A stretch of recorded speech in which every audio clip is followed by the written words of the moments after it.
Pilots, how are you doing? I want to present you my new RC plane. It's an RC glider. It's not that plane though, this is a multiplex Soleus that I have here just to show you of how large and massive my new RC glider is. Now, multiplex Soleus itself is not a small glider by any means. It has a wingspan of more than 2 meters.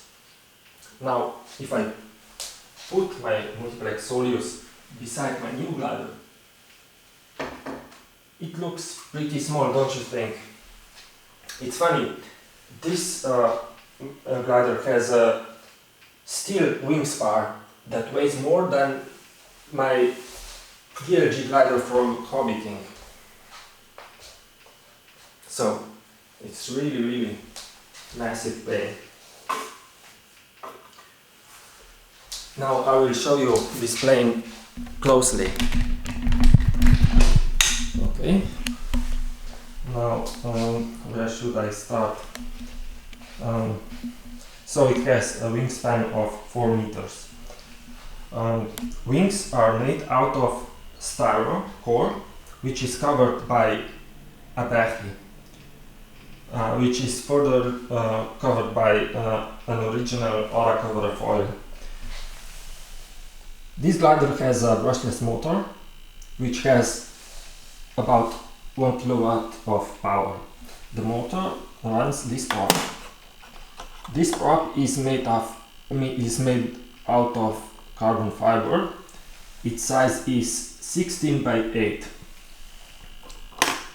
The fuselage is made out of fiberglass and it has a lot of carbon fiber reinforcements. The canopy itself is also made out of carbon fiber. This plane has a total of 6 servos. 4 servos are placed in wing.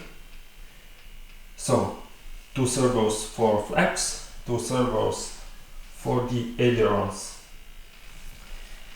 Here you can see 2 servos. This servo runs an all-moving elevator, and this servo is for the rudder. I bought this plane as an PNP kit, so it already has the spinner prop and brushless motor and 6 servos. But here you can see that these 2 servos are different. This is because when I made a maiden flight with this plane, one of my servos fried itself because it's this one. I don't know if you can see. It's a Diamond D260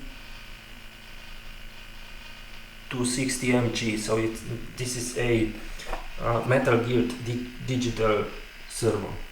This servo is used for the flaps, and the same size, the same servo is used for the rudder and elevator. So when I made a maiden flight with this plane, the servo for the flaps burned out because it was not the problem of servo, it was the problem of setting up because I didn't set up the connection correctly for the flaps. So when the flap was up, that servo was in a constant load. So during the flight, the servo got very hot. So it literally burned itself out. When I opened the servo later on, the PCB board was already in ashes. So, because I didn't have a servo of this size at home at that time, I had to change I had to put out the servo for the rudder control and put it into the wing So I have a flap which is working now correctly again.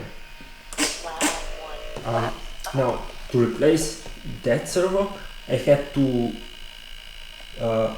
make a larger hole for the servo, so I could use this aligned servo. It's a coreless digital metal gear servo that I have been using in my T-Rex 500 helicopter. So this servo is much stronger and quicker. You can see the speed of this servo and the speed of the elevator original servo. It's much faster and stronger. So I'm actually thinking about replacing this servo also, because I don't know, this servo looks so small for a plane of this size, and the elevator is such a crucial function. It just must work. So okay, this is enough for about the servos. To run this plane, I'm using two batteries.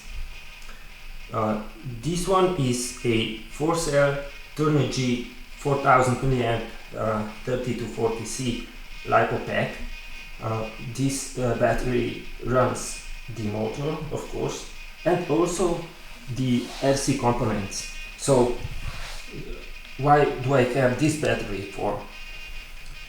This battery is a NRMH 2700 mAh 4-cell battery. I'm using this battery as a backup. So this battery is connected in parallel to the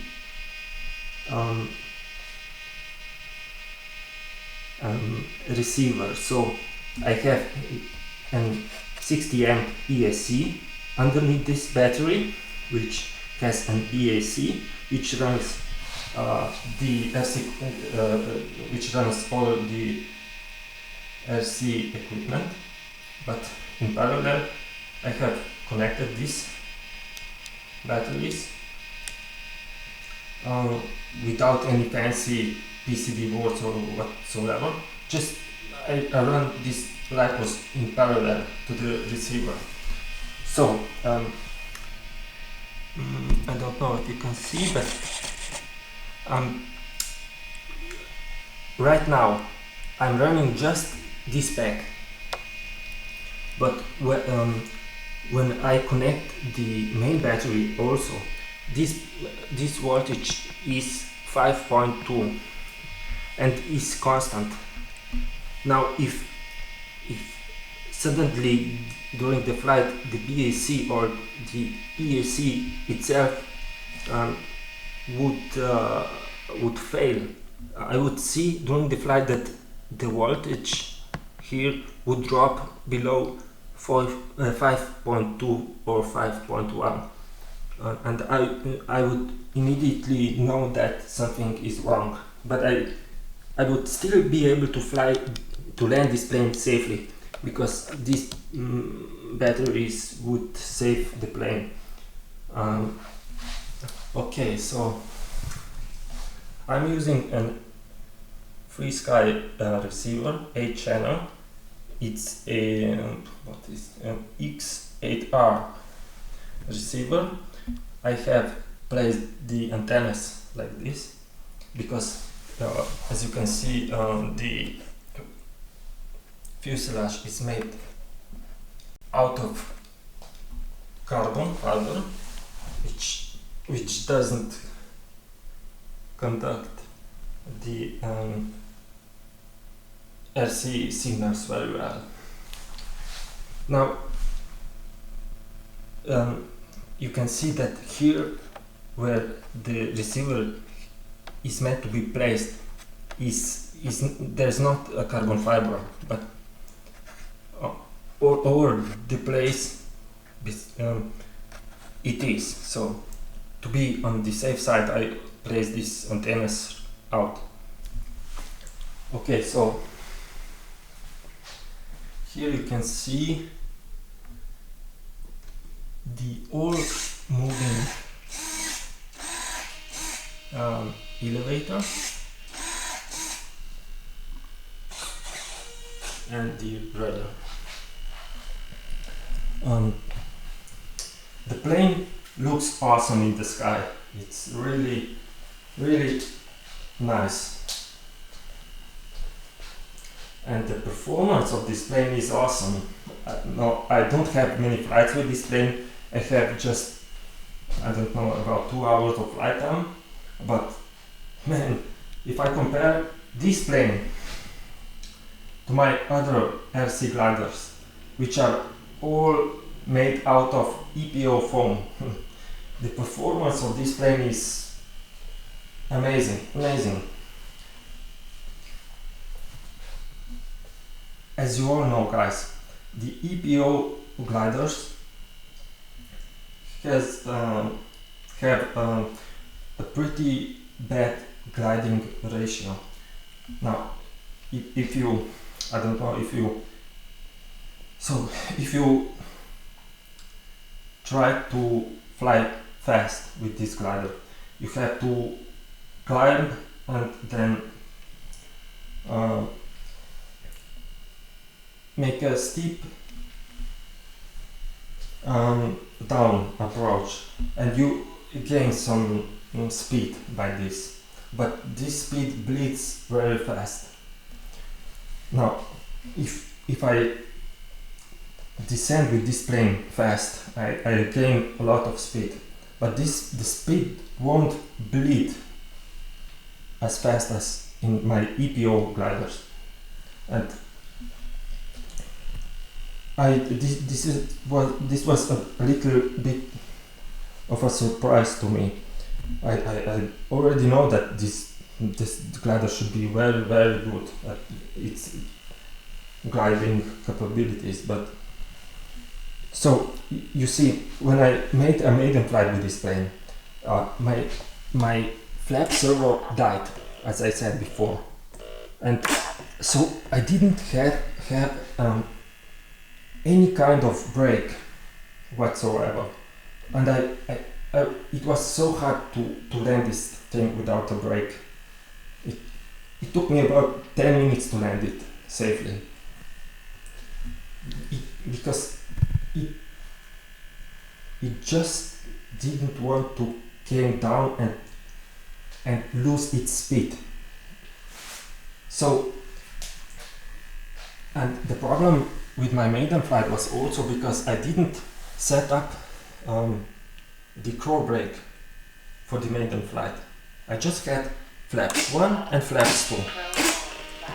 Now, as I said, I have flaps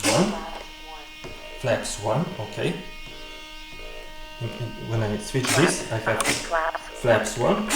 Now, if I switch this to the second position, I have crow brakes now. So flaps 1, no aileron movement, and now if I set it to flaps 2, I have a crow brake, and this crow brake is awesome. It really bleeds the speed out of this plane very fast. So now I'm able to land this plane safely and quickly if I want it. Okay, guys, did I forget something? So this multiplex Soleus is a very, very agile plane. It's very acrobatic. Now this plane is pretty sluggish in its controls. Why? Because I don't know. It's so big. The roll rate the roll rate is small, or I should say the roll rate is slow. Yes, it's slow. Now the problem is that the way that these flaps are made the flaps can go just down. They can go up, so you can set this plane up so that you will have an all aileron surface. So the ailerons by itself are not able to produce a high roll rate. So this plane is not very acrobatic. Okay guys, this is all for now. I already made a video on this plane, but the quality of that video was not that good because I was using my Rank 2 on my head, so the video quality is not that good if I compare it to my EOS ATV, which I am using to produce my videos. And this plane is very hard to land, to launch, because it's so heavy, and if you are alone, it can be tricky to launch this plane. Now, after a few flights, I have used to all the size and weight of this plane. It's a little bit easier now, but it's still quite a challenge to launch this plane. Okay, that's all guys. Thank you for watching, and more videos, more flight videos of this plane is coming soon. Bye.